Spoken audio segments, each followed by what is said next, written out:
John, I've done so many of these habit shows. And of course, we've got the Ziglar spokes and the wheel of life there. I have gotten to where I'm really interested, though, to look and say, okay, you're a busy guy. You got a lot going on a given day. What are the habits and routines for keeping you where you want to be that are top tiered? If some of them got a slide, these aren't going away. Give them to me. So first of all, it's waking up early. My favorite time to get up is 5 a.m. I got up this morning at 5 a.m.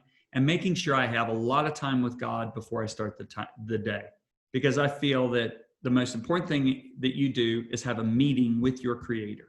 Just like you and I had a scheduled meeting, I have a scheduled meeting in the morning with my Creator, right? I want him to download what he wants for the day.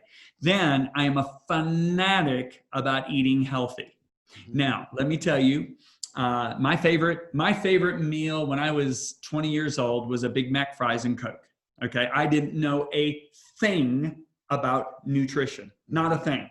I had never heard of health. I just thought anything in a grocery store was food. You can eat whatever's in there, from Hostess Twinkies to Ding Dongs to all those stuff. Right. If the FDA approves it, you can stick it in your mouth.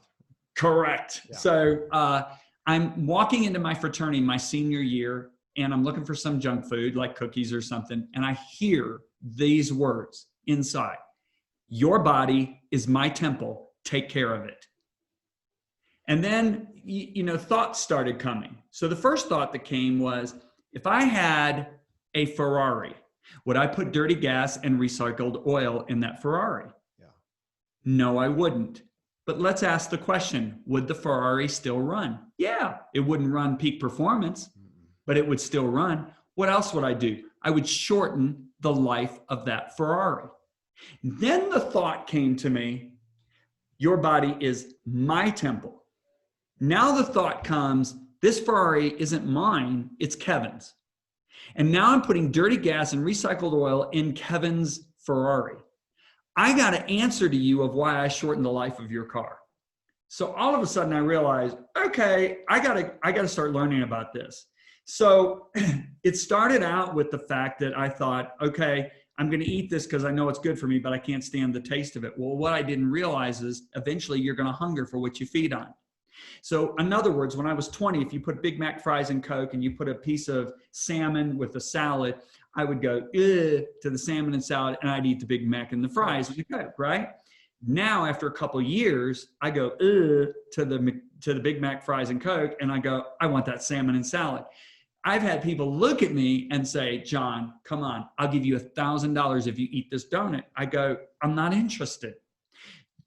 Would I take $1,000 for me to put dirty gas into my Ferrari? No. And I've got to answer to somebody else, the Holy Spirit, one day because it's his Ferrari.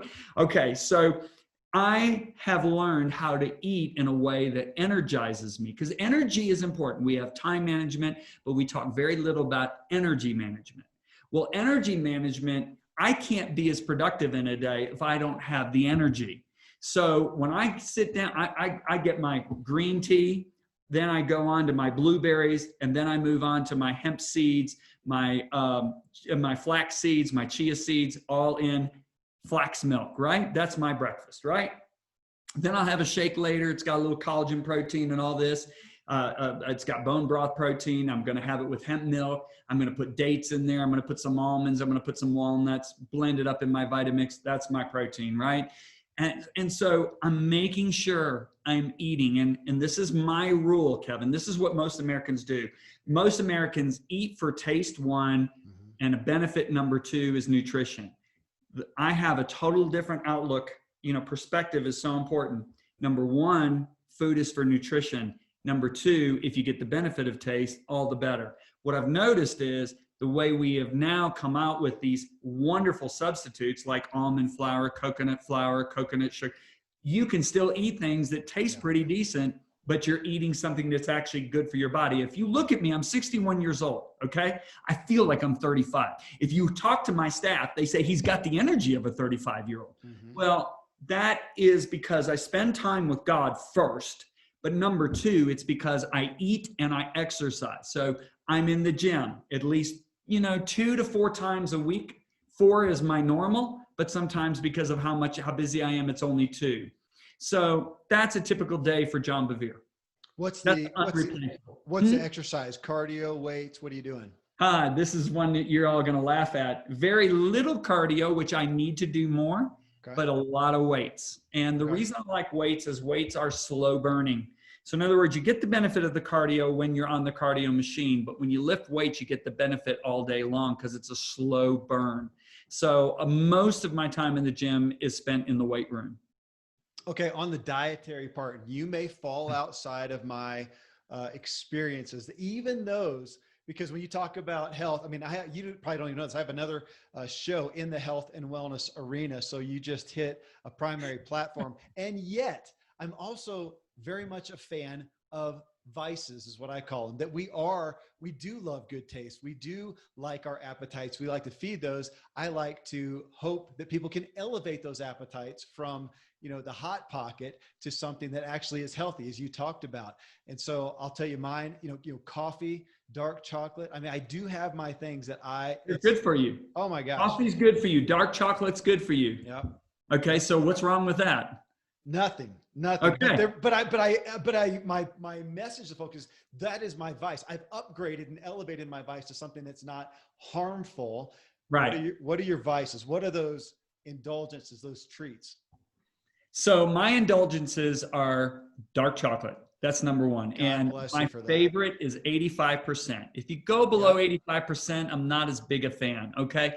My other vices that I just love would be desserts made with sweetened with dates and almond flour and coconut sugar.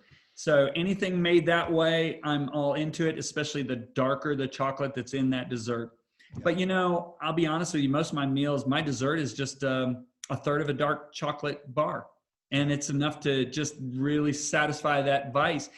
And that would be it. But the thing is, I'm enjoying it because I know it's very good for my brain and my heart. So, other things, there are other things that I like that maybe I shouldn't, I'm hesitant on this one. Lisa and I like 6 ounces of red wine, and I will say that I'm very nervous to say that. Sure. Because I usually don't even, a lot of times I don't make it through the 6 ounces. I get tired of the wine before I'm done with the 6 ounces. But I have a personal rule that I will never drink more than 6-7 ounces. That's it. So there's never a second glass. Well, I appreciate that. I know it's a dangerous arena for some people, but my gosh, that is at the top of my list in the evening. It's also what keeps me from a pound of cheesecake is I sip, I enjoy, I swirl, I enjoy that red wine. So Kevin, enjoy. There's a antioxidant called resveratrol. Resveratrol. Thank you. Yeah. And it's so good for you. My dad's a full 100% Italian man. Okay. Bevere is actually, it's an Italian name, Bevere. Okay. And they came from Naples, and my mom's dad was 100% Italian. So I'm 3/4 Italian. I watched my dad for 66 and a half years of marriage have 1 8 or 6 ounce glass of red wine every single night for dinner. And I asked my mom after my dad passed away 5 years ago, I said, did he ever have a second glass? Ever? She said, never. I said, did you ever see him drunk? She said, never. But now here's what's funny. My dad passed away at 95 from falling and breaking his pelvis. Wow. But when he passed away, he was 95 years old, and the doctors said his heart was unbelievably good. So, okay, could it be that because, I look at sex. Sex is not good outside of marriage. It's just not good for you. But sex inside of marriage is really good for you. Really good. So I look at red wine isn't it interesting? Because I've read books and studies on it. The benefits of red wine, there's like 10 things that it's unbelievable, right? But as soon as you go over that 6 to 8 ounces, it starts dropping like a rock. And now it's detrimental. So isn't it interesting that God gives us something that says, if you do this in moderation, it's going to be good for you. If you do it to get drunk, it's going to be really bad for you. Yeah. I would put a lot of things in that category. I might have lost some of your listeners right there. No. They know, everybody knows that the coffee, wine, chocolate are at the top of my joy list as far as that.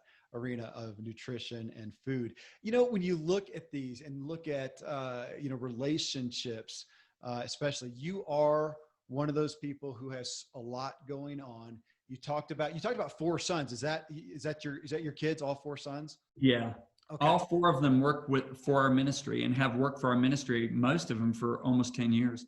Well, okay, so there takes away my question there. I was gonna say, what have you been doing, to keep the relationships healthy? And you're telling me the key relationships in your life, you guys are together by proxy in your business. That's unique. Yeah. Now, my second born son was head of our marketing department. He's brilliant. But when he hit 30, he told me, he said, Dad, I love our mission and I love being with you and Mom. But he said, something inside I'm not feeling, I'm just not feeling the passion that my other brothers are.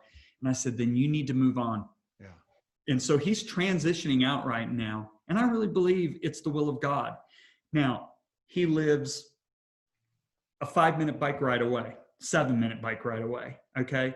All of my sons live very close. And I just wish him all the best, because I told him, I said, you are first and foremost my son, and I want to see you fulfilled and fulfill what God's called you to do. I don't care if that's working for Messenger or not working for Messenger. So, that's one son that I'm really excited to see what's next for him. It's fun. I'm a fan of nepotism. I just hired my fourth kid. I've got a bunch of kids. My fourth one now that's working within some of the businesses I have. They all overlap. I just made a new email addresses for them. Got them onto a new project management system. It's so fun.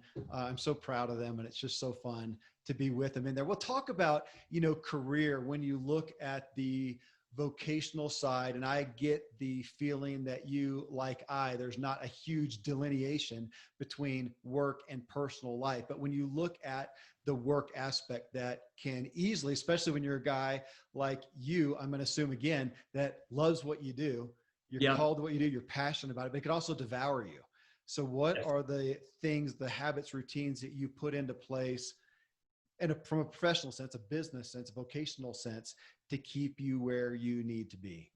So I believe in Sabbath, and I don't believe in Sabbath by day. I believe in Sabbath by disconnecting.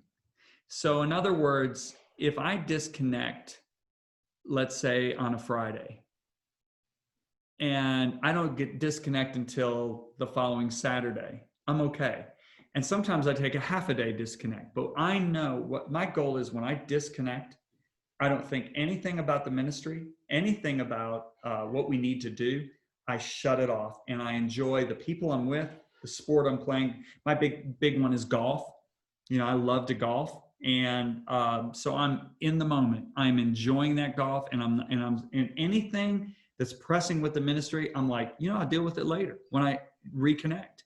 But my wife and I, when we first started, we would work. It would be 24/7. All we do is work.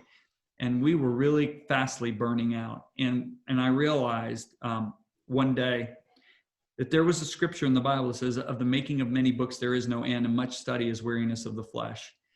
And I realized that God was saying, you cannot just work.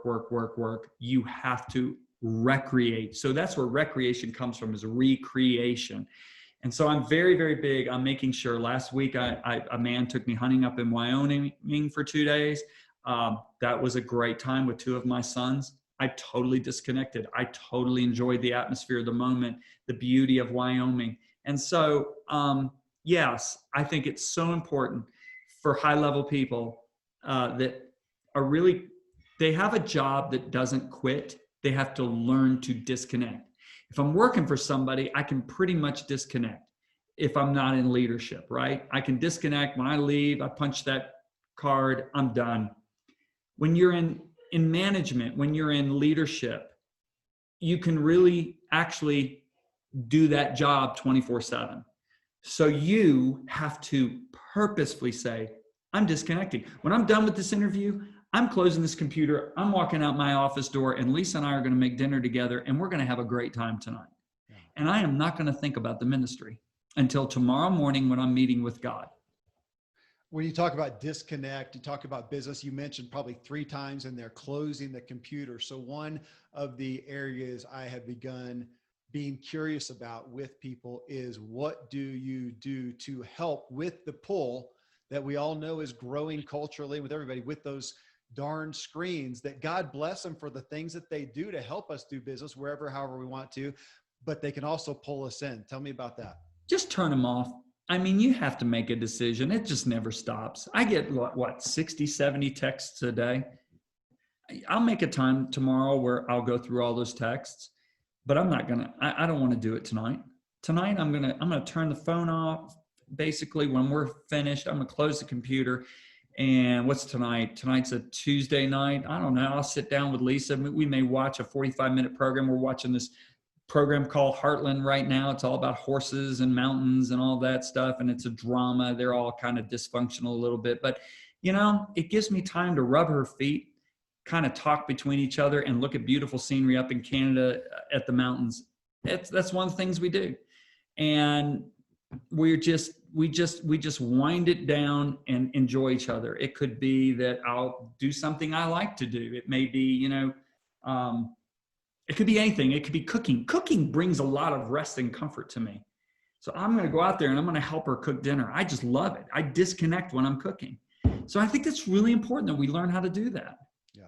And just develop the disciplines. Everybody's different, Kevin. And you know what you need to do to cut something off, to disconnect.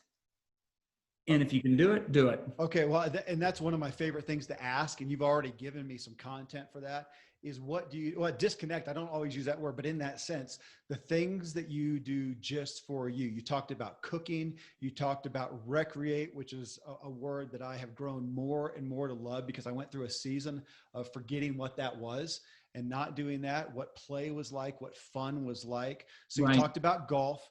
You talked about hunting. I don't know if that's a common, consistent thing, but what are those things? If you're going to go away, disconnect, and do some things just for you to fill you up. Anything else on the list there? You said cooking, golfing, recreating. What else fits in there? Well, Lisa's and my favorite thing to do is walk the beach. About 8 years ago, I was in prayer and I said, God, you know, I've lived in hotels for 200 nights a year. Sometimes, some years. I need a place that 10,000 heads haven't laid, that has my wife's touch on it. And we found this home for like half the price of the other homes, down like a 45-second walk from the beach, or no, excuse me, 45-second bike ride from the beach. And our absolute favorite thing is to get down there for 2 or 3 days or a week, and we just walk the beach together. And I would say, if you would say, what's your number one fun activity? It's walking that beach with Lisa and just walking it and talking. It's just so fun. Okay, so well, we're kindred spirits in a lot of things here that we talked about in the Habit Show. Man, that is mine. And it's funny too, because as we're sitting here talking via Zoom, I don't even know, where in the Springs are you? North, south, east? We're up here in Flying Horse, which is right near Focus on the Family. Yeah, sure. Okay, well, I'm up in Woodland Park, so we're, 25 miles apart. That is ours, John, my wife and I. Our favorite getaways are the beach. And of course, you and I are the furthest we could possibly be from the beach in America. And we are looking for a place to purchase as well. And my wife, I think she just bought all the stuff. We're taking, I think, 15 of our family, kids, grandkids, everybody, to the beach to make sure everybody has had the white sand experience down in Florida. So that's excellent to hear. And it's funny that you, as a mountain guy who calls the mountains his home as I do, that your getaway is the beach. You and I can both admit, I mean, just stepping out in the morning and looking at the Rockies, that just refreshes your soul. It does, as does the roar and the mightiness of the sea. It just floors me to death. So that's why I want the second place there. Man, thank you for a quick behind the scenes look at what makes you tick. It helps me appreciate your message even more, John. Thanks for the time. Kevin, it's been a pleasure. Thank you so much for hosting me.